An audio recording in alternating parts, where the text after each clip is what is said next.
alaikum. Welcome to your English online class 3.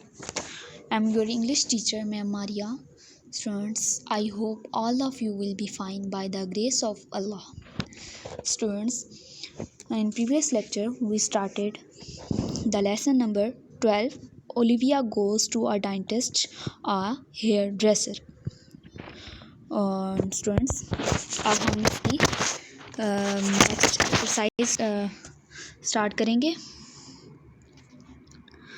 Who part C. Who says these sentences? ये sentences कौन कह रहा है उसका हमने बताना है. जो सा सेंटेंस बोल रहा है और वो हमने उसका नाम मेंशन करना है. ठीक है, सेंटेंस कंप्लीट करने हैं.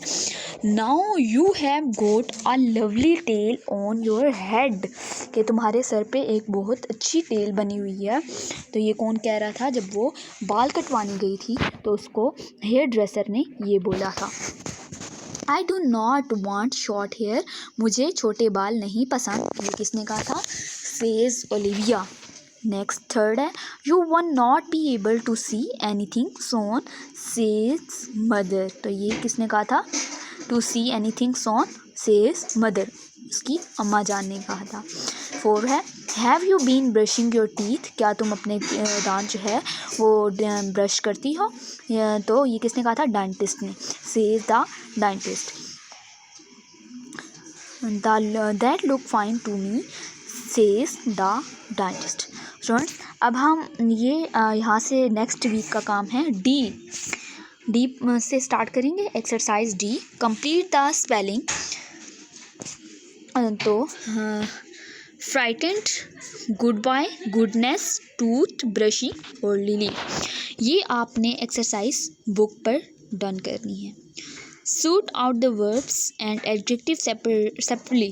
ठीक है, सेपरेट करके ये जो वर्ड्स दिए गए हैं आपने इसमें जो वर्ब हैं वो अलग लिखने हैं और जो एडजेक्टिव्स हैं वो अलग लिखने हैं. एडजेक्टिव्स अलग लिखने हैं और वर्ब अलग लिखने हैं. तो जो वर्ब्स हैं उसको अलग करके लिखना है और एडजेक्टिव को अलग करके लिखना है. ये भी आपने अपनी नोटबुक पर डन करना है. Can you find some small words in the following. आपने स्मॉल वर्ड्स फाइंड करने हैं. ओके स्टूडेंट्स, जैसे इस वर्ड में बहुत सारे वर्ड बन सकते हैं. मदर आप देख लें, मदर में अगर हम MO और R को गायब कर दें, ठीक है, स्किप कर दें, तो क्या लफ्ज़ बनता है हमसे? दा. ठीक है, ये वर्ड दा बनता है. और अगर हम M को स्किप कर दें तो हमारे पास अदर बनता है. और अगर MOT को हम स्किप कर दें तो हम हर वर्ड बना सकते हैं. ठीक है, इसी तरह हमने वर्ड बनाने हैं. अब देख लें चेयर, तो चेयर से अगर हम C को हटा देते हैं हेयर. ठीक है, अगर हम CH को स्किप कर देते हैं तो एयर बन जाता है. ठीक है, आप देखें EAT, ईट, अगर वो हम ING स्किप कर दें. फिर अगर हम EAT, ईट को स्किप करें और G को भी स्किप करें तो इन बन सकता है. ओके, अगर हम E को स्किप कर दें, ING को भी स्किप कर दें तो एट बन जाता है. EA को स्किप करें और G को स्किप करें तो टिन बन जाता है. ठीक है, इसी तरह आपने वर्ड बनाने हैं, ये भी आपने नोटबुक पर डन करना है. नेक्स्ट है C portion. Use the following phrases in sentences of your own. ये आपको फ्रेजेस दिए गए. At the hairdresser, for too long, all over, in the chair, ये आपने इन सेंटेंसेस में पुट अप करना है. Olivia cried at the hairdresser, जब वो हेयर ड्रेसर के पास गई तब वो रो रही थी. Bridge have been overlooked for too long, that's all over now, he set in the chair in the class room. Next sentences हैं. Translate the following sentences into your national language. आपने इन सेंटेंसेस को उर्दू में ट्रांसलेट करना है. She has go to the dentist, उसे दांतों के डॉक्टर के पास जाना है.